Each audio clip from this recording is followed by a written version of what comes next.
আমরা যখনই দুবাইয়ের কথা ভাবি আমাদের চোখে ভেসে ওঠে বুর্জ খলিফার কথা। কিন্তু আপনি কি জানেন দুবাইয়ের বুকে এখন এমন এক শহর গড়ে উঠছে যা আধুনিকতার সব সীমানা ছাড়িয়ে যেতে প্রস্তুত। নমস্কার বন্ধুরা, দুবাই সিরিজে নবম পর্বে আপনাদের স্বাগত। আজ আমি আপনাদের নিয়ে যাব দুবাইয়ের এমন এক জায়গায় যাকে বলা হচ্ছে ভবিষ্যতের শহর, দুবাই ক্রিক হারবার। এটি শুধু একটি আবাসন প্রকল্প নয়, এটি দুবাইয়ের এক নতুন স্বপ্নের ঠিকানা। দুবাই ক্রিক হারবার নিয়ে সব থেকে বড় চমক হলো এখানকার বিশাল সব অট্টালিকা। এখানকার ক্রিক টাওয়ার এমন ভাবে ডিজাইন করা হয়েছিল যা উচ্চতায় বুর্জ খলিফাকেও হার মানাতে পারে। যদিও বর্তমানে এই প্রকল্পের কাজ পুনরায় নতুন করে সাজানো হচ্ছে, তবে দুবাই প্রশাসনের লক্ষ্য স্পষ্ট, পুরো এলাকাটিকে বুর্জ খলিফার ডাউনটাউন এলাকার চেয়ে দ্বিগুণ বড় করা এবং আধুনিক একটি স্মার্ট সিটি হিসেবে গড়ে তোলা। এটি হবে দুবাইয়ের আকাশের নতুন অলংকার এবং স্থাপত্য শিল্পের এক অনন্য উদাহরণ। এই প্রজেক্টের সবথেকে সুন্দর দিক হলো এর পরিবেশ। ঠিক পাশেই রয়েছে রাস আল খোর বন্যপ্রাণী অভয়ারণ্য। একদিকে যেমন আকাশচুম্বী দালান, অন্যদিকে হাজার হাজার গোলাপি ফ্লামিঙ্গো পাখির মেলা।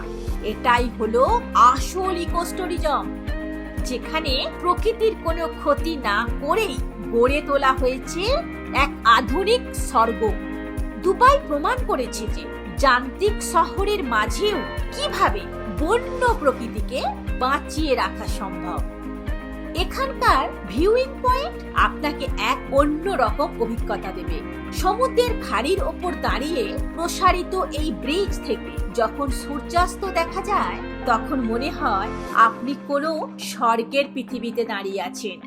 পায়ের নিচে শান্ত জলরাশি আর সামনে ঝকঝকে দুবাই স্কাইলাইন।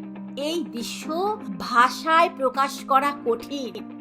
এমআর প্রপার্টিজ এবং দুবাই হোল্ডিং এর যৌথ উদ্যোগে গড়ে ওঠা এই উচ্চাভিলাষী প্রকল্পটি আধুনিকতা ও ঐতিহ্যের অনবদ্র সংমিশ্রণের মাধ্যমে শহরের জীবনযাত্রাকে নতুন ভাবে সংজ্ঞায়িত করার লক্ষ্য রাখে।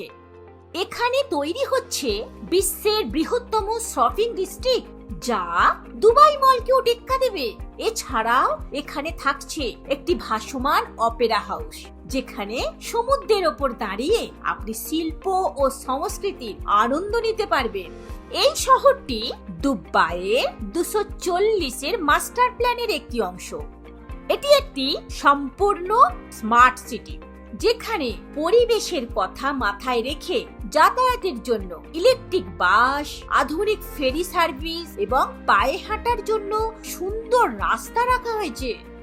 দুবাই ক্রিক হারবার থেকে সূর্যাস্তের সময় যে দৃশ্য দেখা যায় তা সত্যি ভোলার মতো নয়।